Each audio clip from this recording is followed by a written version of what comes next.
Assalamualaikum warahmatullahi wabarakatuh. Perkenalkan, kami dari kelompok 10 akan mempresentasikan hasil diskusi kami yang berjudul Siklus Produksi. Yang beranggota 1. Desi Novitasari 19020300027, 2. Hera Melani 19020300065, Eva Dwi Rahmawati 19020300084, Selim Evania 19020300133. Tujuan pembelajaran 1. Menjelaskan aktivitas, bisnis utama dan operasi pemrosesan informasi terkait yang dijalankan dalam siklus produksi. 2. Mengidentifikasi ancaman utama dalam siklus produksi dan mengevaluasi kecukupan berbagai proses pengendalian untuk menghadapi ancaman tersebut. 3. Menjelaskan bagaimana sistem akuntansi biaya di sebuah perusahaan dapat membantunya dalam mencapai tujuan manufaktur. 4. Mendiskusikan keputusan penting yang harus dibuat dalam siklus produksi dan mengidentifikasi informasi yang diperlukan untuk membuat keputusan tersebut.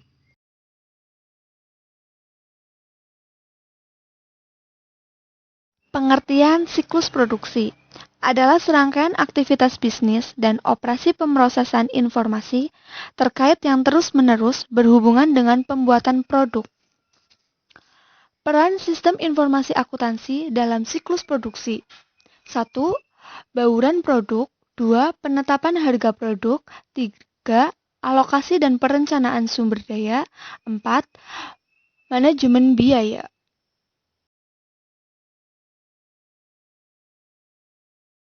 Selanjutnya, siklus produksi terdiri dari 4 aktivitas dasar. Yang pertama, desain produk. Yang kedua, perencanaan dan penjadwalan produksi. Yang ketiga, operasi produksi. Dan yang keempat, ada akuntansi biaya. Pertama, desain produk. Langkah pertama dalam siklus produksi adalah desain produksi. Tujuannya adalah untuk menciptakan sebuah produk yang memenuhi kebutuhan pelanggan dari segi kualitas, daya tahan, dan fungsionalitas sementara dengan satu sama lainnya. Membuat desain produk adalah tugas yang menantang. Aktivitas desain produk menghasilkan 2 output. Pertama, daftar bahan baku menyebutkan nomor bahan baku, deskripsi, dan kualitas dari setiap komponen yang digunakan dalam produk jadi. Kedua adalah daftar operasi yang menspesifikasikan urutan langkah-langkah untuk mengikuti dalam membuat produk, peralatan apa yang digunakan, dan seberapa lama setiap langkah yang diambil.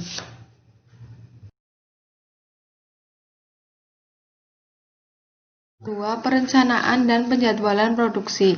Tujuannya adalah untuk mengembangkan rencana produksi yang cukup efisien untuk memenuhi pesanan yang ada dan mengantisipasi permintaan jangka pendek sekaligus meminimalkan persediaan bahan baku dan barang jadi. Dua metode umum perencanaan produksi adalah Manufacturing Resource Planning dan produksi ramping.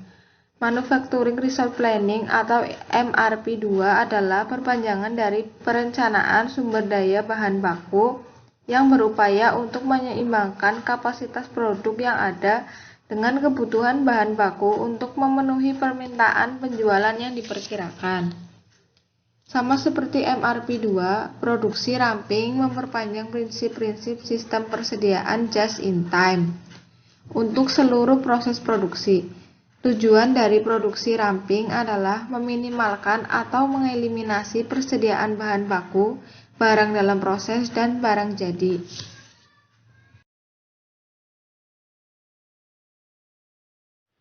Aktivitas dasar yang ketiga dari siklus produksi adalah operasi produksi. Cara aktivitas ini dicapai berbeda-beda di berbagai perusahaan. Perbedaan berdasarkan jenis produk yang diproduksi dan tingkat otomatisasi yang digunakan dalam proses produksi.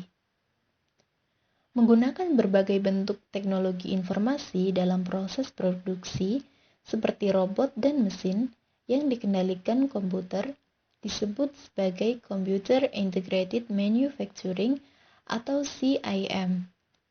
CIM dapat secara signifikan mengurangi biaya produksi.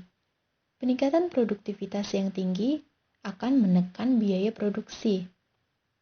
Lalu, upaya apa saja yang dapat digunakan untuk mengurangi biaya produksi? Salah satu cara yang cukup efektif dilakukan adalah mengurangi pemborosan produksi, yaitu sumber daya produksi yang terlalu banyak, jumlah produksi yang berlebihan, persediaan yang terlalu banyak, dan investasi modal yang tak perlu, serta meningkatkan produktivitas.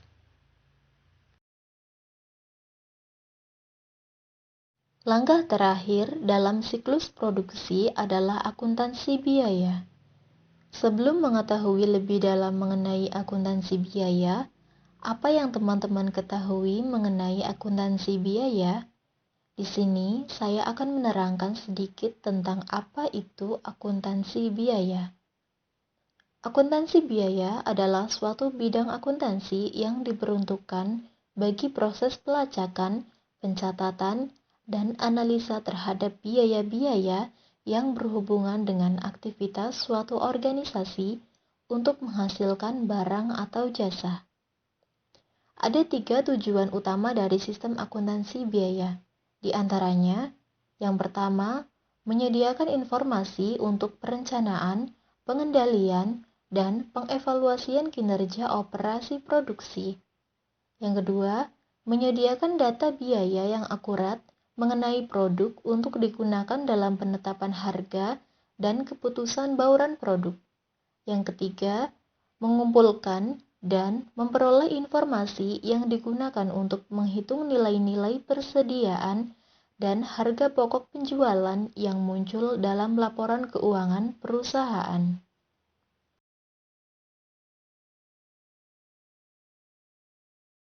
Beberapa hal yang berkaitan dengan akuntansi biaya. Yang pertama adalah proses. Untuk berhasil mencapai tujuan pertama, sistem akuntansi biaya harus didesain untuk mengumpulkan data secara real-time mengenai kinerja aktivitas produksi, sehingga manajemen dapat membuat keputusan yang tepat waktu. Yang kedua adalah data penggunaan bahan baku. Ketika produksi dimulai, penerbitan permintaan bahan baku memicu debit barang dalam proses untuk bahan baku yang dikirim ke produksi. Jika bahan baku tambahan diperlukan, maka debit yang dibuat untuk barang dalam proses. Sebaliknya, barang dalam proses dikredit untuk bahan baku yang tidak digunakan dan dikembalikan ke persediaan. Yang ketiga adalah biaya tenaga kerja langsung atau yang biasa disingkat dengan BTKL. Biaya produksi langsung dibagi menjadi 2, yaitu biaya tenaga kerja langsung atau BTKL dan biaya bahan baku. Di sini kita akan mempelajari apa itu yang dimaksud dengan BTKL atau biaya tenaga kerja langsung. Biaya tenaga kerja langsung yaitu biaya yang diberikan kepada tenaga kerja yang secara langsung menangani proses produksi. Dalam artian lain, biaya tenaga kerja ini merupakan nilai jasa dari sumber daya manusia atau SDM yang diberikan dalam satuan uang. Kemudian yang keempat adalah penggunaan mesin dan peralatan. Ketika perusahaan mengimplementasikan CIM untuk mengotomatisasikan proses produksi, maka proporsi yang lebih besar dari biaya produk yaitu yang terkait dengan mesin peralatan yang digunakan untuk membuat produk tersebut. Yang kelima adalah biaya overhead pabrik atau yang biasa disebut dengan BOP. BOP adalah biaya pabrik yang biasanya secara ekonomis tidak layak untuk melacak langsung terhadap pekerjaan atau proses tertentu. Contohnya, yaitu biaya penggunaan air, listrik, kemudian ada biaya bahan penolong, biaya tenaga kerja tak langsung, yang merupakan biaya tenaga kerja yang upahnya tidak bisa diperhitungkan secara langsung kepada nilai produk. Misalnya, biaya tenaga kerja pengawas dan biaya tenaga kerja penguji kualitas produk. Kemudian, masih banyak lagi biaya-biaya yang termasuk dalam biaya overhead pabrik atau BOP. Jadi, kita sebagai mahasiswa akuntansi harus benar-benar jeli dalam mengklasifikasikan mana yang termasuk biaya tenaga kerja langsung, biaya tenaga kerja tak langsung, dan mana yang termasuk biaya overhead pabrik atau BOP.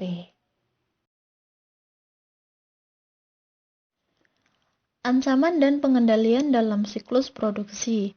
Aktivitas yang pertama yaitu isu-isu umum di seluruh siklus produksi yang dapat menyebabkan beberapa ancaman sebagai berikut. Yang pertama adalah data induk yang tidak akurat atau tidak valid. Dapat dikendalikan melalui pengendalian integritas pengolahan data, pembatasan akses terhadap data induk, dan tinjauan pada seluruh perubahan terhadap data induk. Kemudian yang ancaman kedua adalah pengungkapan yang tidak diotoritas oleh informasi sensitif yang dapat dikendalikan melalui pengendalian akses dan enskripsi. Ancaman yang ketiga adalah kehilangan atau kehancuran data dapat dikendalikan melalui backup dan prosedur pemulihan bencana. Aktivitas yang kedua adalah desain produk. Ancaman yang bisa terjadi adalah desain produk yang buruk mengakibatkan kelebihan biaya. Pengendaliannya adalah analisis akuntansi biaya yang timbul dari pilihan desain produk, kemudian analisis garansi dan biaya perbaikan. Aktivitas yang ketiga adalah perencanaan dan penjadwalan. Ancamannya yaitu kelebihan dan di bawah target. Kemudian dapat dikendalikan melalui sistem perencanaan produksi, tinjauan dan persetujuan jadwal dan pesanan produksi, kemudian pembatasan akses terhadap pesanan produksi dan jadwal produksi.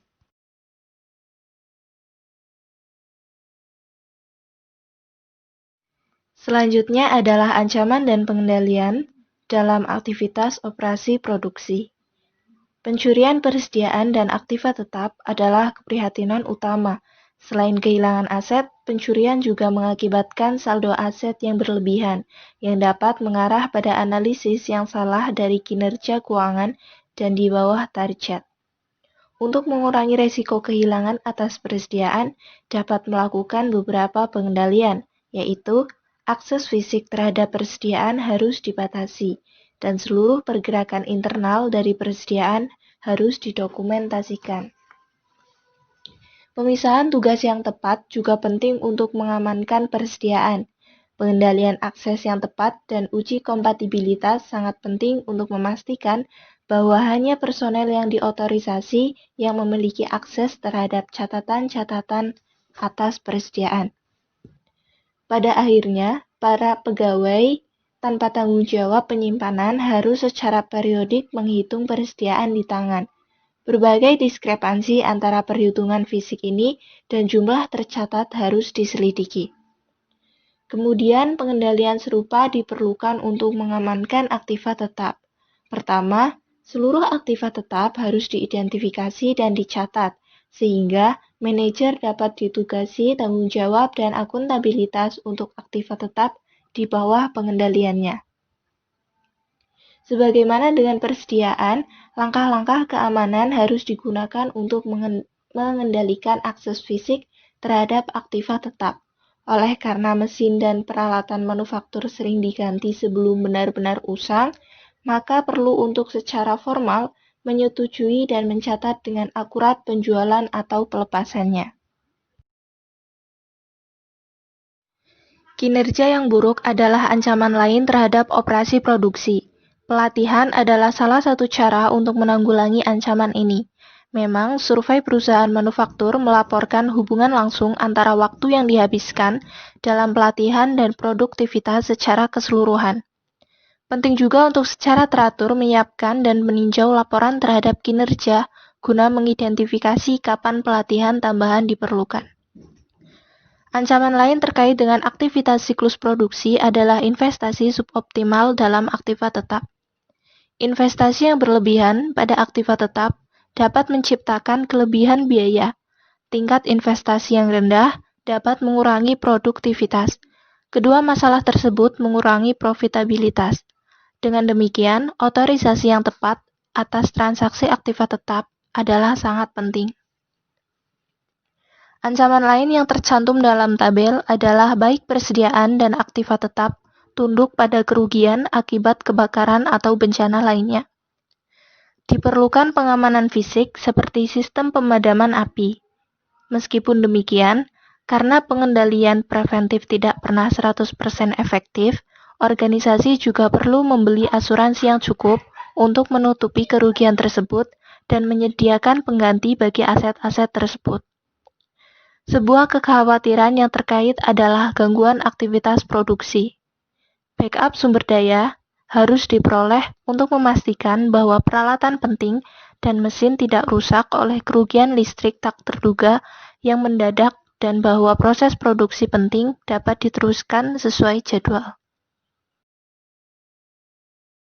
Yang selanjutnya adalah ancaman dan pengendalian dalam aktivitas akuntansi biaya. Prosedur pengendalian terbaik untuk memastikan bahwa entry data akurat adalah untuk mengotomatisasi pengumpulan data menggunakan teknologi RFID, pemindai kode batang, alat pembaca kartu, dan perangkat lainnya. Saat hal ini tidak layak, terminal online harus digunakan untuk entry data dan harus menggunakan berbagai pengendalian edit entry data yang didiskusikan. Pengecekan validitas seperti membandingkan nomor bagian dari bahan baku dengan nomor yang tercantum dalam file daftar bahan baku memberikan jaminan lebih lanjut atas ketepatan. Pada akhirnya, untuk memverifikasi ketepatan dari catatan database, perhitungan persediaan fisik secara periodik dan aktiva tetap harus dibuat dan dibandingkan dengan kuantitas yang tercatat. Meskipun demikian, data biaya yang akurat tidaklah cukup. Sistem akuntansi biaya yang didesain dengan buruk akan menjadikan salah dalam mengalokasikan biaya ke produk dan menghasilkan laporan yang menyesatkan mengenai aktivitas siklus produksi. Yang keduanya dapat mengakibatkan keputusan yang keliru dan frustasi. Oleh karenanya, sistem perhitungan biaya berbasis aktivitas, activity-based costing, dan metrik kinerja inovatif dapat menanggulangi masalah-masalah tersebut. Cukup sekian dari kami, terima kasih atas perhatiannya. Semoga ilmu yang kami sampaikan bermanfaat. Wassalamualaikum warahmatullahi wabarakatuh.